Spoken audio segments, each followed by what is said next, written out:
Olá, somos do primeiro período do curso de Pedagogia da Universidade Vassouras de Maricá e iremos abordar o assunto intolerância religiosa. Em primeiro lugar, gostaria de falar sobre a laicidade do Estado brasileiro. Conforme a Constituição Federal Brasileira de 1988, vivemos em um Estado democrático, de direito e laico. Ressalta-se que a laicidade do Estado brasileiro está assegurada desde a primeira Constituição Republicana, datada de 1891. Mas o que seria um Estado laico? É um Estado não confessional, que não se fundamenta em princípios, dogmas ou leis religiosas. Não se baseia em livros, símbolos ou qualquer ato de cunho religioso. Não tem as suas deliberações e intervenções norteadas por orientações e determinações da Igreja, nem por qualquer outro segmento religioso. Ao contrário dos estados teocráticos que governam a partir de princípios e dogmas religiosos, o Estado laico tem como princípio fundante seguir o que preconiza a Constituição Federal. Em um Estado laico, não existe religião oficial e é assegurado a todas as religiões o direito à livre manifestação e expressão religiosa. Mas o que seria a intolerância religiosa? Intolerância religiosa é o desrespeito à fé e à prática religiosa de outra pessoa. É quando a livre expressão de crença do outro é impedida de se manifestar, por ser diferente daquilo que acreditamos. Ela se manifesta por meio de preconceitos, restrições à liberdade religiosa, perseguições e até mesmo atos motivados pela intolerância à fé ou prática religiosa de outra pessoa. Da história do Brasil, as religiões de matrizes africanas foram desumanizadas e demonizadas, bem como seus praticantes foram, de modo perverso, socialmente marginalizados, o que facilmente se verifica por intermédio do levantamento dos dados do Serviço de Proteção dos Direitos Humanos do Ministério da Mulher, Família e Direitos Humanos, DISC-100, que demonstra que, não obstante a Constituição Federal consagrar no artigo 5º, inciso 6, a liberdade religiosa como direito fundamental, desde o ano de 2019, houve um aumento de mais de 60% dos registros de denúncias de intolerância religiosa, cometidas em sua maioria contra religiões de matrizes africanas. De se notar, apesar da evolução dos sistemas internacionais de proteção aos direitos humanos, a violação maciça e sistemática ao direito da liberdade religiosa no Brasil ainda é uma realidade constante, principalmente aos adeptos da Umbanda, Quimbanda, Candomblé e outras expressões de fé de origem africana, o que resulta inclusive em contínua perseguição religiosa, que muitas vezes converte-se na prática de crime de ódio.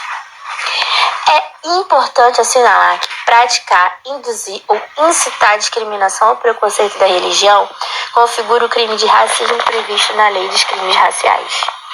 Lei número 7.716/89.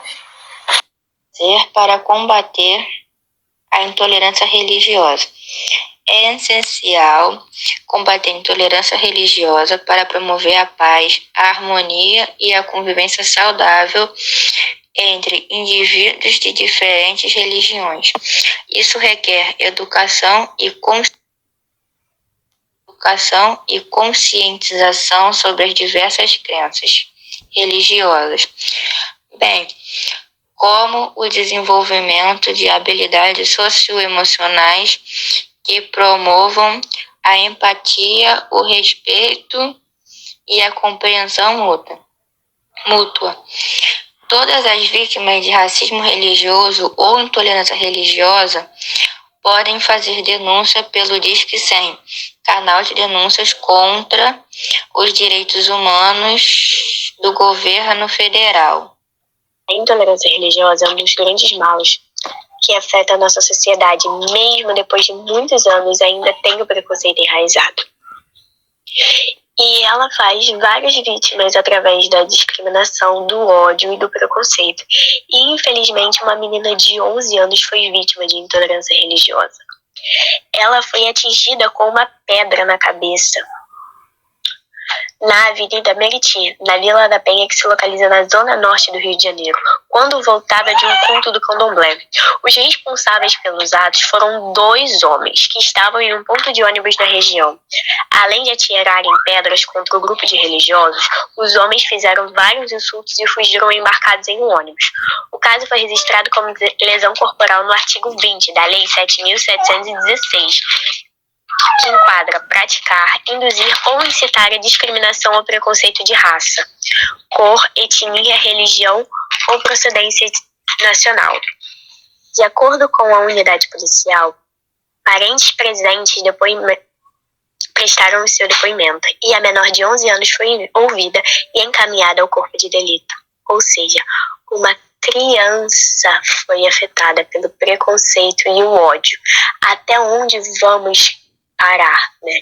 Até que ponto leva 2 adultos a agredirem uma criança e a protestarem palavras ofensivas a ela? Onde vamos chegar?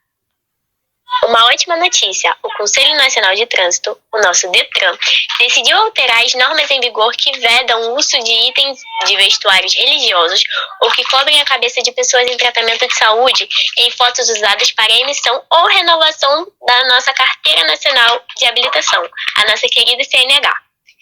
Isso é muito legal, porque agora vamos ter a nossa livre oportunidade de nos expressar, de mostrar quem somos na nossa carteira. Porém, a mudança fica mantida restrições ao uso de óculos, bonés, chapéus e outros adereços que cubram parte do rosto. Mas podemos ter agora o nosso lenço, os nossos guias. Podemos agora ser livres, de uma certa forma. Um passo de cada vez, mas já é um ótimo passo. A luta contra a intolerância religiosa envolve não apenas a conscientização e educação das pessoas, mas também a criação de políticas públicas eficazes que protejam os direitos das minorias religiosas e combatam atos de discriminação. É muito importante promover a diversidade religiosa nos espaços de ensino, nos meios de comunicação e na esfera pública, para que as pessoas possam conhecer e respeitar as diversas crenças presentes em uma sociedade plural.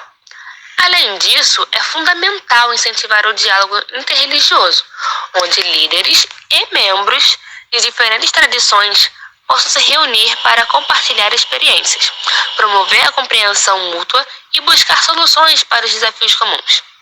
A construção de uma cultura de paz e tolerância passa necessariamente pelo respeito à liberdade religiosa e pela promoção do respeito mútuo entre todos os seres humanos, independentemente de suas convicções espirituais.